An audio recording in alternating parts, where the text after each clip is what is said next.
Hello students, आज हम पढ़ेंगे पार्ट 8 अर्जुन और वन के नन्हे जीव। एक बार गुरु द्रोणाचार्य ने पांडव और कौरव राजकुमारों को धनुष विद्या की परीक्षा के लिए बुलाया।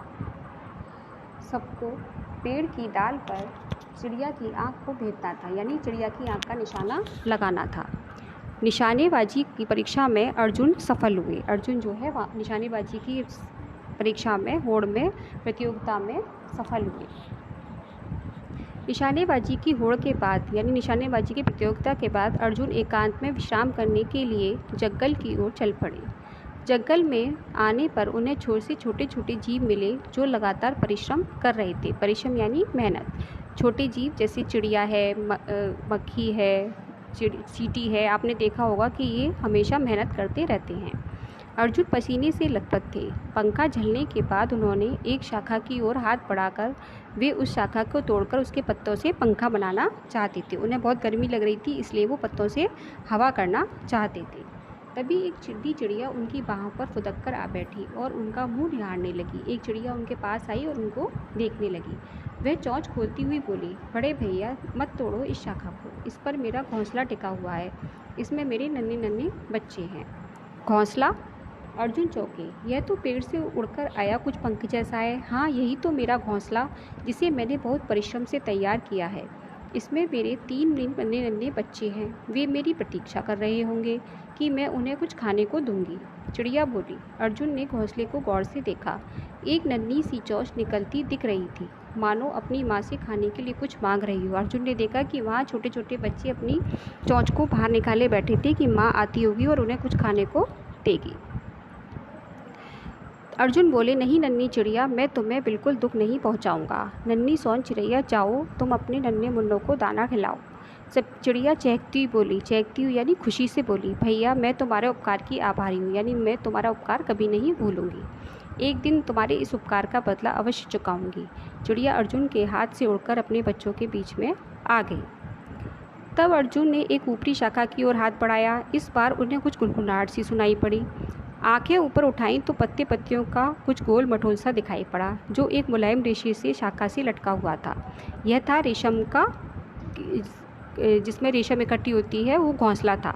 यह रेशम का कोया था, जो गुनगुनाकर कह रहा था, नहीं तोड़ो इस शाखा मेरे प्यारे भैया, बर्बाद हो जाएगा हमारा यह घोंसला, जिसे हमने परिश्रम से संवारा है, यानी मेहनत से बनाया है। हमने पत्ता पत्ता इकट्ठा किया है, यानी जुटाया है, उन्हें गूंथा है और उनके बीच रेशम के कीड़े छोड़े हैं कि वे बीच बीच में अलगाव के लिए पर्दे बुन सकें। अपनी रानी और अपने कामगार, अपने सैनिक, अपने बच्चों के लिए हमने घोंसले सुरक्षित किए हैं। तुम्हें तो ये बहुत छोटे छोटे घोंसले ही दिख ही रहे हैं। इन्हें हमने बनाया है। जिन कीड़ों मकोड़ों से हमें दूध मिलता है, उनके भी घर इनमें हैं। मत तोड़ो यह शाखा भैया, हम पर दया करो। वो कहने लगे कि हमने यहाँ पे बहुत मेहनत की है और इसके अंदर भी बहुत छोटे छोटे घर हैं जो सबके अलग अलग हैं। हमारा यह पूरा कुटुंब आपका आभार मानेगा। वो कहने लगे कि भैया इसे मत तोड़ो, हम आपका उपकार कभी नहीं भूलेंगे। अर्जुन ने मन ही मन कहा, तुम में से किसी को कोई हानि न हो ऐसा मैं कुछ नहीं करूँगा। मैं पंखा झले बिना ही रह लूँगा, यानी मैं गर्मी में ही रह लूँगा। इस घटना के कई वर्षों बाद कौरव भाइयों ने पांडव भाइयों के विरुद्ध षड्यंत्र की रचना की। उन्होंने एक षड्यंत्र रचा। नतीजा हुआ यह हुआ कि कौरवों ने पांडवों को जाल में फंसा दिया। फलस्वरूप पांडवों को 12 वर्षों के लिए वनवास का दंड भोगने के लिए वन में भटकना पड़ा। घूमते घूमते अर्जुन फिर उसी वन में आ गए। इस बार वे साधु के वेश में थे। उनके पास कोई हथियार नहीं था, क्योंकि वो अब बड़े हो चुके थे और वो वन में थे, अज्ञातवास में थे, तो उनको साधु का वेश रखना पड़ा था। उसी समय डाकुओं का एक दल वहां आया। उसे देखकर अर्जुन छिपने की जगह तलाश करने लगे। वे इतने बलशाली थे कि अकेले डाकुओं के मुकाबला कर सकते थे। अर्जुन बलशाली थे, वो मुकाबला कर सकते थे, लेकिन तो उन्होंने इसलिए नहीं किया कि वनवास की एक शर्त थी कि पहचानने में आने पर वनवास की अवधि बढ़ जाएगी। अगर वो पहचान लिए जाते तो वनवास की अवधि बढ़ जाती, इसलिए उन्होंने डाकुओं से मुकाबला नहीं किया। तभी सोन चिड़ैया ने चींची करके एक पेड़ के बड़े गहरे कोटर की ओर इशारा किया।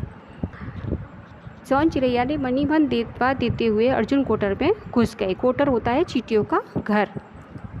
कोटर चींटियों का घर था। चींटियों ने उन्हें सिर से पांव तक ढक लिया था। कुछ देर बाद डाकुओं का दल भी वहां पहुंचा, क्योंकि डाकुओं ने अर्जुन की एक झलक देख ली थी। डाकुओं ने कोटर में घुसते हुए देख लिया था अर्जुन को, इसलिए वो भी वहां पहुंचे। डाकुओं ने कोटर में झांककर देखना चाहा तो सौंजरैया का जोड़ा उनके मुंह पर फड़फड़ाने लगा। फिर उन्होंने भालों से टटोलना और गोदना शुरू किया ही था कि हजारों चींटियों की फौज ने उनके शरीर पर धावा बोल दिया। बहुत सारी, जैसे उन्होंने भाले से उसको कुरेदना शुरू किया तो बहुत सारी चींटियां उनके शरीर पर चढ़ गईं। डाकुओं के शरीर छलनी हो गए और वे यह कहते हुए चल दिए, यदि कोई इस कोटर पर छिपा भी होगा तो चींटियां उसे छोड़ेंगी नहीं। वो सोचने लगे कि इस चींटियां जब हमारे शरीर पर ही चढ़ गई हैं तो इसमें भी घुसा होगा कोई, तो उसको भी मार देंगी। डाकुओं के चले जाने के बाद सौंजरैया ने चींची कर यह संकेत दिया कि अब कोई खतरा नहीं है। चींटियां भी अर्जुन की देह से उतर कर कोटर के बाहर रेंगने लगीं। अर्जुन कोटर से बाहर निकले तो उनकी देह पर एक खरोंच भी नहीं थी। चींटियों ने भी उनके उपकार का बदला चुकाया था।